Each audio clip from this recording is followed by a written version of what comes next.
Corona महामारी से स्वस्थ होने के बाद आज विधायक विनोद बियाना ने काली देवी मंदिर में माता के दर्शन करने के बाद लोगों को संदेश देते हुए कहा, वाकई मैं लगभग 20-22 दिन के बाद आज मंदिर में माथा टेक के जनता के बीच में जाने का काम करूंगा। और ये 20-22 दिन जो बीते सही मायने में एक बहुत बड़ा तजर्बा दे के गए मुझे। वहाँ से पब्लिक से, परिवार से एकदम कट ऑफ होकर रहना पड़ा। और ये बहुत बड़ी बात है कि आप आम आदमी हो, चाहे वो जनता का बीच का आदमी हो, और वो जनता से जब कट जाता है, परिवार से कट जाता है, तो निश्चित रूप से उसका जो जीवन है वो एक तरफ से अलग सा हो जाता है। वो खुद को, अपने आप को असहाय सा महसूस करता है। और ये मैंने इन 20 दिनों में देखा। तो मैं तो ये कहता हूँ कि ये बीमारी तो गलत है, मगर फिर भी आपके माध्यम से ये कहता हूँ कि इससे सतर्क रहने की बड़ी ज़रूरत है। आज के दिन इसके लिए हमारे पास कोई ऐसा वैक्सीन नहीं है जो इस बीमारी से कंट्रोल किया जा सके। मैं तो समझता हूँ एकमात्र जो दो तीन उपाय हैं, मास्क, सैनिटाइज़र का ज़्यादा से ज़्यादा प्रयोग करें, साबुन से ज़्यादा हाथ धोएं, और सोशल डिस्टेंसिंग ये ज़्यादा से ज़्यादा रखें। कोरोना एक भयानक बीमारी है, मगर थोड़ी सी सतर्कता से इससे बचा जा सकता है। जैसा कि आप देख रहे हैं, आज पूरे विश्व में इस कोरोना ने महामारी का रूप धारण कर लिया है और दिन भर दिन ये बढ़ती जा रही है। और मुझे बड़े दुख के साथ कहना पड़ रहा है कि हमारे हाँसी में लगभग 450 केस हो गए। उसमें सबसे बड़े दुख की बात यह है कि कुछ जवान मौतें हो गई। तो मैं उन परिवारों के प्रति अपनी संवेदना व्यक्त करता हूं कि जो महामारी का शिकार हुए, जो हमारे जवान भाई बहन इस कोरोना ने हमसे छीन लिए। और मैं आम जनता को एक संदेश देना चाहता हूं कि थोड़ा सा सतर्क रहें, अपना बचाव रखें, अपने बच्चों का बचाव रखें, अपने परिवार का बचाव रखें।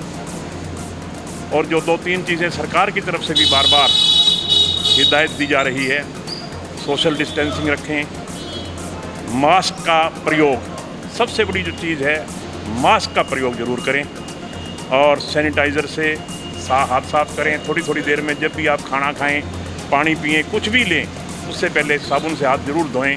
तो निश्चित रूप से इस महामारी से हम बच सकते हैं। आपके माध्यम से मैं यह संदेश पूरी जनता को देना चाहता हूँ।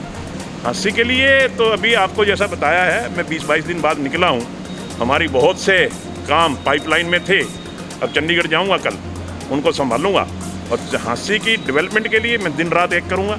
जो 20-22 दिन में जनता के बीच में और डेवलपमेंट के कामों को नहीं संभाल सका, उसकी अब तेज़ गति लाने में अपनी भी टाइम ज़्यादा दूँगा। और निश्चित रूप से हाँसी में विकास कार्यों को हम गति सब कुछ करेंगे। हाँसी शहर में जिस चीज़ की भी कमी है, हर चीज़ को पूरा करेंगे। मगर ये कोरोना काल आ गया, इससे हम डिस्टर्ब हो गए। न केवल हम डिस्टर्ब हो गए, पूरा देश और पूरा वर्ल्ड डिस्टर्ब हो गया। उसका खामियाजा और उसका नुकसान तो हमें भुगतना पड़ रहा है।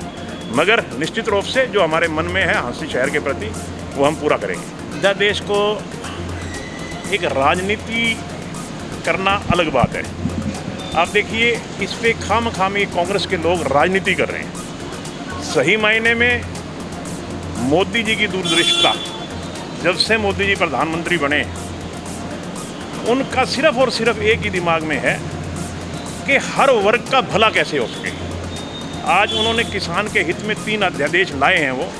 और जैसा कि आपको पता है कि आज वो तीनों अध्यादेश राष्ट्रपति जी की स्टैंप लगने के बाद, उनके हस्ताक्षर होने के बाद कानून का रूप धारण कर गए। इसके लिए मैं सभी किसान भाइयों को बधाई भी देता हूँ। और मैं निश्चित तौर पे कह सकता हूँ कि ये तीनों अध्यादेश, जो तीनों कानून हैं, ये निश्चित रूप से किसान का बहुत बड़ा भला करने वाले हैं। मोदी जी का एक लक्ष्य है कि 2022 तक किसान की आय दुगनी करने का।